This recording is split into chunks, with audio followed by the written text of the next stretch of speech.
नमस्कार दोस्तों, आपका स्वागत है आपके अपने YouTube चैनल अतुल की क्लास में। आज आपको एलिफेंटा की गुफाओं के बारे में बताया जाएगा। ये आप देख सकते हैं, चित्र में आपको दिखाया जा रहा है। ये त्रिमूर्ति है और ये त्रिमूर्ति एलिफेंटा की सबसे फेमस मूर्ति है। इसके बाद ये आपकी भगवान शिव की, भगवान महेश की खंडित नटराज की मूर्ति है, जो कि इस एलिफेंटा गुफा में आपको देखने को मिलती है। तो आज जो आपका चैप्टर चलेगा वो एलिफेंटा की गुफा का चलेगा। तो आप हमारे इस चैनल को एक बार लाइक कर दें, सब्सक्राइब कर दें और ज़्यादा से ज़्यादा लोगों के पास शेयर कर दें। और आप हमारी इस क्लास में बने रहें। आप एलिफेंटा की क्लास पढ़ लेंगे, उसके बाद आपको एलिफेंटा से संबंधित जितने भी क्वेश्चन हैं वो आपको बताए जाएंगे। आप हमारे इस चैनल पर लगातार जुड़े रहें और अपना प्यार हमें हमेशा देते रहें। क्लास आपकी शुरू हो रही है, आप क्लास में हमारे साथ बने रहें। नमस्कार दोस्तों, फिर से एक बार आपका स्वागत करते हैं हम आपके अपने YouTube चैनल अतुल की क्लास में। अतुल की क्लास मतलब आपकी क्लास। तो आपकी क्लास जो चल रही है वो क्या चल रही है, यूपी टीजीटी की जो आर्ट का क्लास है। यूपी टीजीटी के आर्ट की जो चैप्टर है, जो सिलेबस है वो पढ़ाया जा रहा है, जिसमें कुछ सिलेबस कंप्लीट हो चुके हैं, जो कि हमारे पिछले वीडियो में आप जाकर के देख सकते हैं। और अब नई वीडियो आज आपकी जो है वो आ रही है। वो आ रही है कौन सी? एलिफेंटा। आज हम चलेंगे एलिफेंटा में और देखेंगे कि एलिफेंटा है कहाँ, स्थिति क्या है, कैसे क्वेश्चन बनते हैं, एलिफेंटा कब की है, कैसी है। तो आप हमारे साथ हमारे चैनल पे बने रहें और हमें अपना प्यार सम्मान देते रहें, और हम आपके लिए नए नए कंटेंट लेकर आते रहेंगे। तो हम समय को बर्बाद न करते हुए अपने क्लास पे चलते हैं। क्लास आपकी क्या है आज की? मैंने बता दिया है, एलिफेंटा है। क्या है? एलिफेंटा।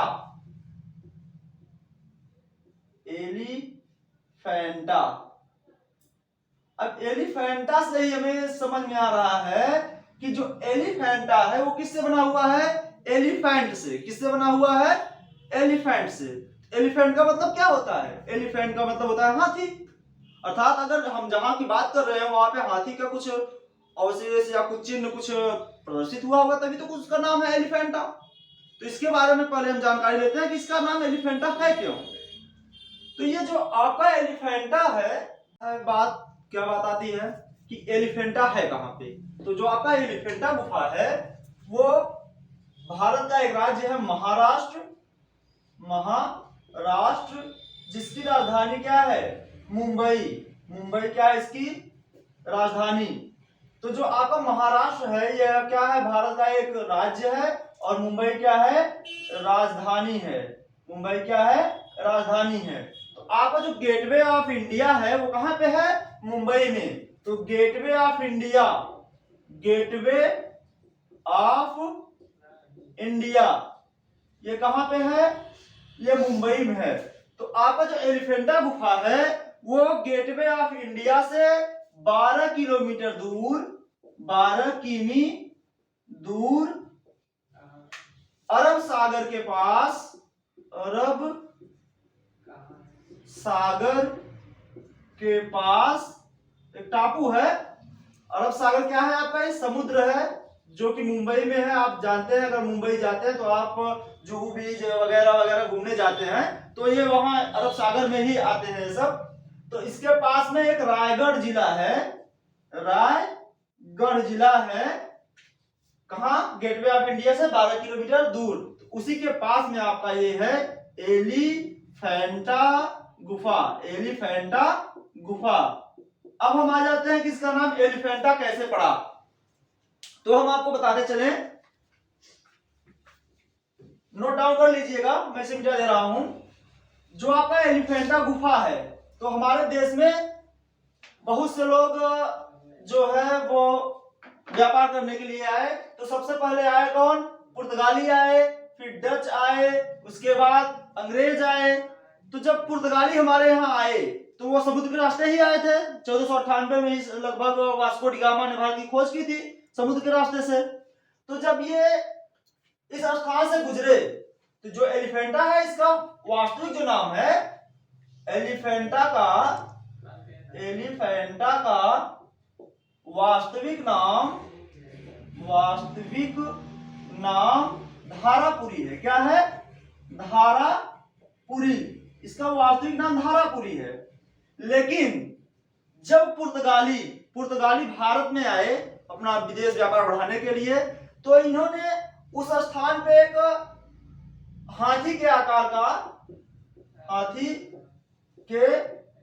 का प्रस्तर खंड देखा। प्रस्तर मतलब समझते हैं? प्रस्तर खंड, प्रस्तर मतलब होता है चट्टानों का शिला। तो जो उन्होंने प्रस्तर खंड देखा वो किस प्रकार का देखा? हाथी के आकार का देखा। हाथी का आपने देखा हुआ है, सूंड होती है, 4 पैर होते हैं, जिसे हम लोग कहते हैं कि हमारे सनातन धर्म में इसे की पूजा भी की जाती है हाथी की। तो ये प्रस्तर खंड जो इन्होंने देखा वो किस आकार में देखा? हाथी के। तो जब इन्होंने हाथी के आकार में देखा तो इन्होंने इसका नाम एलिफेंटा रख दिया। क्या रख दिया? एलिफेंटा। तो एलिफेंटा का जो वास्तविक नाम था वो क्या था? धारापुरी था, लेकिन इसको बदल करके क्या रख दिया गया? एलिफेंटा। अब आते हैं कि एलिफेंटा में हमें मिलती क्या है, एलिफेंटा प्रसिद्ध क्यों है? तो एलिफेंटा जो प्रसिद्ध है वो अपने कलात्मक मूर्तियों और मंदिरों के लिए प्रसिद्ध है। किसके लिए प्रसिद्ध है? कलात्मक मंदिरों और मूर्तियों के लिए,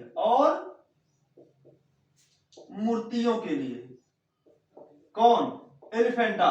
एलिफेंटा गुफा जो है वो अपनी कलात्मक मंदिरों और मूर्तियों के लिए विश्व प्रसिद्ध है। और मैं आपको बता दूं, इसमें सबसे ज्यादा भगवान शिव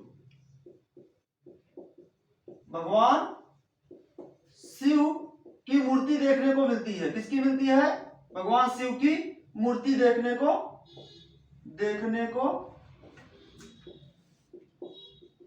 मिलती है। अब आप समझिए, इसमें से एक क्वेश्चन बनता है आपका कि एलिफेंटा किस लिए प्रसिद्ध है? एलिफेंटा किस लिए प्रसिद्ध है? तो एलिफेंटा अपनी त्रिमूर्ति के लिए प्रसिद्ध है। किस लिए प्रसिद्ध है? त्रिमूर्ति के लिए प्रसिद्ध है। सनातन धर्म में मान्यता है कि हमारे त्रिदेव हैं। त्रिमूर्ति जो है वो त्रिदेवों का प्रतीक है, जिसमें ब्रह्मा, विष्णु और महेश अर्थात शिव। लोगों का मानना है कि ब्रह्मा जी जन्म देते हैं और भगवान विष्णु पालन करते हैं तथा शंकर संहार करते हैं।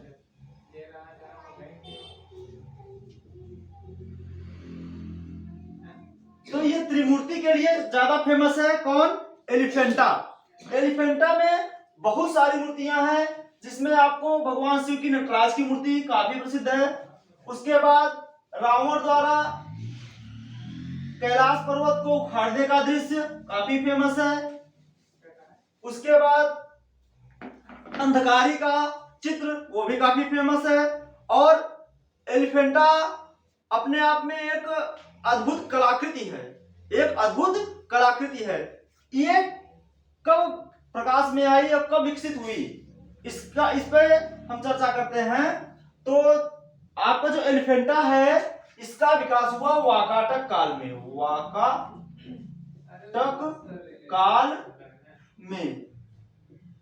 क्या हुआ?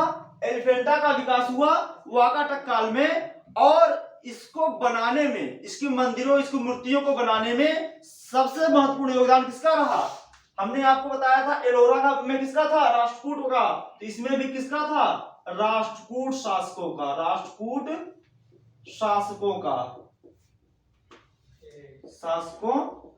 का। इसमें भी राष्ट्रकूट शासकों का काफी महत्वपूर्ण योगदान था। उसके बाद हम आगे बढ़ते हैं।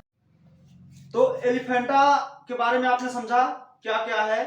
अब हम आते हैं कि एलिफेंटा किस शताब्दी में तैयार हुआ। तो मान्यता है कि 5वीं से लेकर 8वीं शताब्दी तक,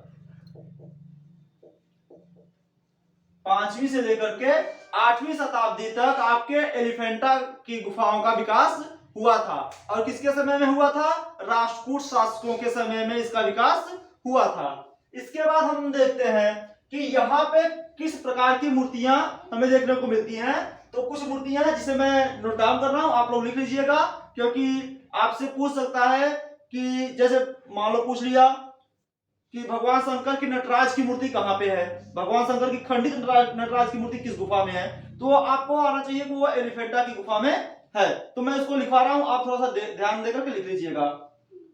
तो इसमें इस गुफा में जो मूर्तियां हैं वो कौन कौन सी है? त्रिमूर्ति है,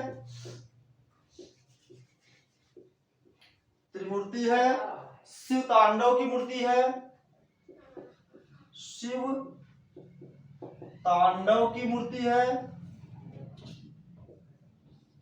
शिव तांडव की मूर्ति है जो कि खंडित रूप में है, खंडित है, जो कि खंडित है, खंडित है। यह नटराज मूर्ति भी है, नटराज की मूर्ति अर्थात शिव की ही मूर्ति होती है और वह नृत्य की मुद्रा में होती है, नटराज मूर्ति। उसके बाद शिव द्वारा अंधक का उद्धार, शिव द्वारा अंधक राक्षस का संहार, अंधक राक्षस का संहार। उसके बाद शिव और पार्वती विवाह, शिव और पार्वती विवाह। अब देखना यहाँ आपको कुछ कंफ्यूजन हो जाएगा, क्योंकि जब हमने पढ़ाया था तो बादामी में भी शिव और पार्वती का विवाह आया था। तो जो आपका क्वेश्चन पूछेगा, अगर आपसे पूछता है कि सर्वप्रथम शिव और पार्वती विवाह का विवरण किस भित्ति चित्र में मिला है, किस भित्ति चित्र में मिला है, तब आप लगाएंगे बादामी। जब भित्ति चित्र पूछेगा तो आप लगाएंगे बादामी। और जब मूर्ति के रूप में पूछेगा कि शिव और पार्वती विवाह की मूर्ति कहां पे है, तो आप लगाएंगे एलिफेंटा, क्योंकि एलिफेंटा की गुफा में भित्ति चित्र देखने को नहीं मिलता। क्या देखने को नहीं मिलता? भित्ति चित्र देखने को नहीं मिलता। 5 गुफाओं में हिंदू धर्म के सारे विवरण दिए गए हैं, जिसमें ब्रह्मा विष्णु शिव, जिसमें से अर्थात शिव को सबसे अधिक महत्व दिया गया है इस गुफा में, एलिफेंटा गुफा में। भित्ति चित्र कुछ गुफाओं की दीवारों पर थे, पर उनके छत गिरने की वजह से वो भित्ति चित्र नष्ट हो गए। अब भित्ति चित्र वहां पे देखने को नहीं मिलता, तो एलिफेंटा में भित्ति चित्र नहीं मिलता है। अगर फिर याद रखना, अगर भित्ति चित्र के रूप में शिव पार्वती का विवाह पूछता है तो बादामी लगाएंगे। अगर पूछता है शिव और पार्वती विवाह की मूर्ति किस गुफा में मिलती है, तो आप एलिफेंटा लगाएंगे, ये आप याद रखिएगा। उसके बाद आपका आ जाता है महेश मूर्ति, काफी फेमस है ये महेश मूर्ति। महेश मूर्ति जिसे हम रॉककट मूर्ति भी कहते हैं, रॉककट मूर्ति, रॉककट महेश की मूर्ति कहते हैं इसे हम। रॉककट का मतलब क्या हुआ? पत्थर को काट करके मूर्ति बनाई गई है। रॉक का मतलब ही होता है चट्टान या पत्थर, तो पत्थर को काट करके मूर्ति बनाई गई है, वो है आपकी रॉककट मूर्ति। उसके बाद अगला आपका जो आता है रावण द्वारा, काफी फेमस है, रावण द्वारा कैलाश पर्वत उखाड़ते हुए, कैलाश पर्वत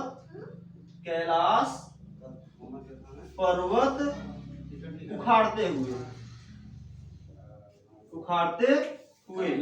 तो ये आपके कुछ महत्वपूर्ण मूर्तियां हैं जो एलिफेंटा में देखने को मिलती है, तो ये आप लिख लीजिएगा। वैसे जब मैं आपका प्रश्नोत्तर कराने लगूंगा, एलिफेंटा से संबंधित जो प्रश्नोत्तर आए हुए हैं वो कराऊंगा, तो उसमें जो महत्वपूर्ण क्वेश्चन आए हुए हैं, जो महत्वपूर्ण क्वेश्चन बने हुए थे पिछली परीक्षाओं में, और जो महत्वपूर्ण क्वेश्चन आने वाली परीक्षा में बनने वाले हैं, मैं उनको आपको अलग से लिखाऊंगा। लेकिन इनको आप लिख लीजिएगा, नोट डाउन कर लीजिएगा और याद भी कर लीजिएगा, क्योंकि ये आपके लिए क्या है, काफी महत्वपूर्ण और विशेष जरूरी है।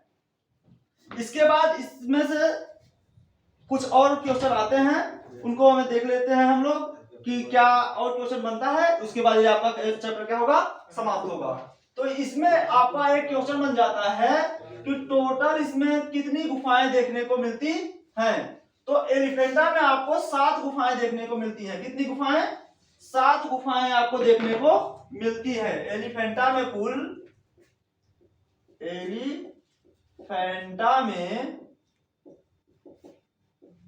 कुल 7 गुफाएं देखने को मिलती हैं।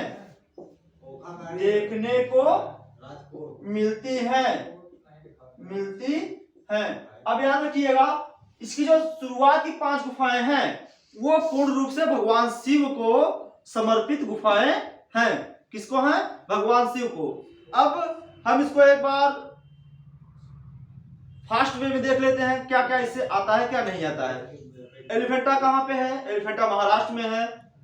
किस जगह पे है? एलिफेंटा रायगढ़ में है, महाराष्ट्र में। गेटवे ऑफ इंडिया से 12 किलोमीटर दूर अरब सागर में है। एलिफेंटा किससे घिरा हुआ है? एलिफेंटा समुद्र से घिरा हुआ है। उसके बाद एलिफेंटा का नाम एलिफेंटा क्यों पड़ा? तो इसके प्रस्तर खंड जो है वो हाथी के समान देखने में लगता था, इसलिए इसका नाम एलिफेंटा पड़ा।